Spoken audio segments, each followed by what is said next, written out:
BlackRock is the single largest asset manager in the entire world, and that fact gives the CEO of BlackRock, Larry Fink, unparalleled control over the U.S. economy and of the companies that comprise it.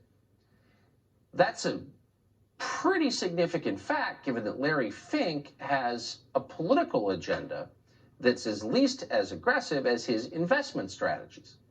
Vivek Ramaswamy has thought a lot about this. He is a tech entrepreneur. He's been in business and succeeded there, but he's also thought about the political ramifications of all of this and where the country ought to be going. He's the author of the book Woke Inc., and we're happy to have him on tonight. Vivek, thanks so much for coming on. So for our viewers who aren't familiar with Larry Fink and his agenda, if you could just sum it up for us.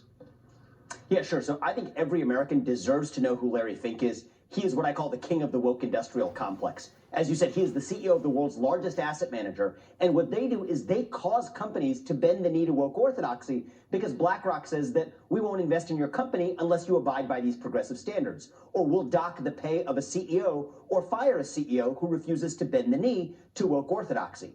But here's the rub, Tucker. It is not their money. That $10 trillion doesn't belong to BlackRock. Say what you will about George Soros. At least it's his money.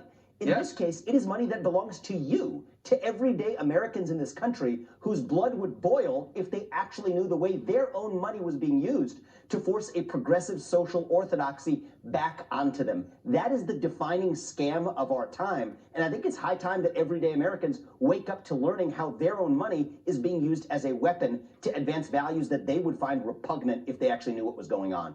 So to simplify it for the non-economists among us, including me, you invest money, you imagine this is your retirement. Larry Fink has influence over where that money is invested, and he invests it in ways that are repugnant to you and your core values and your family's future. Is that kind of what you're saying? That's exactly right. That makes him the puppet master behind the scenes of corporate America. So when you wonder why the CEO of Coca-Cola or whoever does what they do, Larry Fink and BlackRock are a big part of that. But Tucker, there's one more part that makes this story even take a darker turn. The puppet master behind the scenes of BlackRock is, of course, China. There is no greater friend of China on Wall Street than Larry Fink today. He supplicates to the Chinese Communist Party. He actually helps them in trade negotiations here. While criticizing the United States and social inequity and injustice here, he is actually doing the bidding of the CCP at the same time while getting political favors from China. So I think that this is something that the American people ought to know a lot about. His decisions affect the lives of everyday Americans more so than most politicians. And you know this, we're going through this thing that everyone calls the Great Reset, the stakeholder capitalism revolution, where we dissolve the boundaries between government actors and private companies to advance a single progressive globalist agenda. Well, I think it's time to reset the Great Reset, and I think the first step is to see with clear eyes what's actually going on, and Larry Fink is a big part of the story. So we take moral lectures from people who work for a country that doesn't recognize human rights, and nobody ever points this out, because why?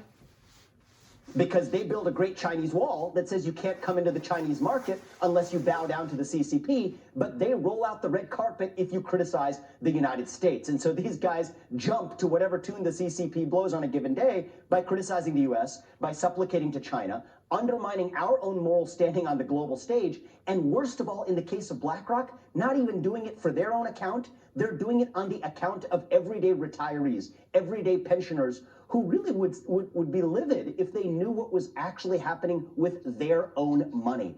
I think it's the defining scam of our time, and we're just beginning to see the beginning of it rear its head up.